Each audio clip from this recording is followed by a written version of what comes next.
Alright, I'm going to start this video off by saluting two powerful people in the black community right now that's actively putting in that work.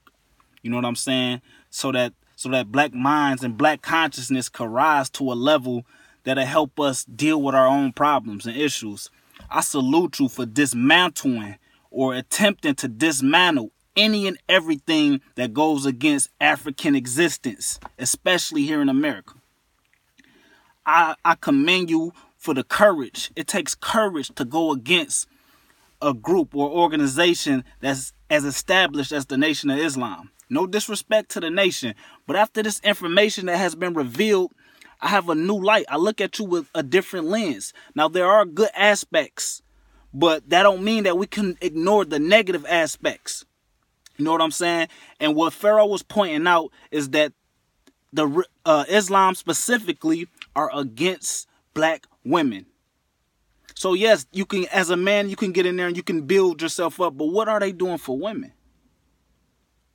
You see what I'm saying? And the women are the gatekeepers of the African race.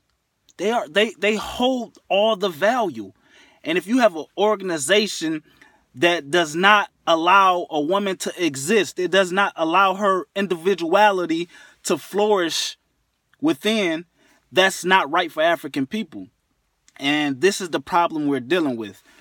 I commend these brothers, especially Sara Suten Seti, because he's from the city. We both from Detroit. So I got a special kind of love. But young Pharaoh bringing that heat, and he fearlessly bringing it. You know what I'm saying? Under the guidance of Sara Suten Seti.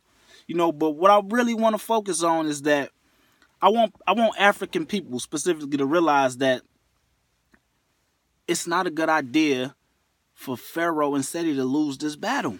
Because what will happen is we will create the environment that will not allow any of us to ever go too far with speaking, speculating, wrongdoing within the community, especially if it's a higher power. You know what I'm saying?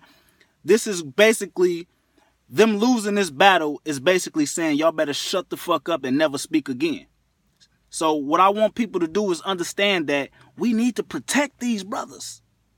We need to support these brothers because they dedicating their whole life, their entire existence to African liberation. So no, they not in the fields going and fighting, but they trying to liberate the mind, because this is where it starts. They showing us that we need to love ourselves more. You know what I'm saying? We need to not subscribe to European ways of living. And that's not to disrespect that. That's just to promote what we are. Because the less we do, the less we'll see. If the less we promote African culture, the less African cultural things we will see. And as African people, without African culture, what are we? And I think people need to really ask themselves that. It's a war happening right now. And the battlefield is in the minds of black men and black women and black children. That's the location of the battlefield. This is where the war exists, in our minds. And we just so happen to be losing. We're losing this battle and we got home court advantage. So people like Seti and Pharaoh is just waking us up to the fact that we are in position to win. We just have to gain a certain level of consciousness so that we can engage in this psychological war. We're losing at this moment because our minds has been infiltrated by minds other than African minds, other than African ways of thinking. We've been infiltrated. So we have to gain our proper position. And yes, people are going to get offended in this process, and we cannot concern ourselves with that. We have to understand that African comes first. The African spirituality, the African worldview, the African education, the African history, the African psychology. The African world needs to be promoted by African people, or it won't be promoted by anyone. And the fact that our minds are being stolen from us on an unconscious level, we don't have enough soldiers out here battling. We need help. We need each other. And that's what these messages are indirectly and directly speaking to you. It's telling you we need to stick together.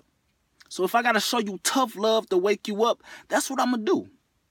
If I gotta call you a dumbass, a stupid ass motherfucker for you to hear what I'm saying, then I'm gonna use those words. You see what I'm saying? I respect young Pharaoh. I respect the general. I swear to God on everything I love, these brothers is genuine. And I could feel the energy. I could feel the spirit. When I first started listening to them a couple years ago, I knew immediately, right then and there, that these guys are genuine.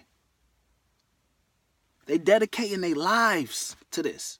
No wonder why they willing to go further than anybody else, because a lot of people is not dedicating their entire life to this. You know what I'm saying? So you got to respect to those brothers, man. Respect to those brothers, man.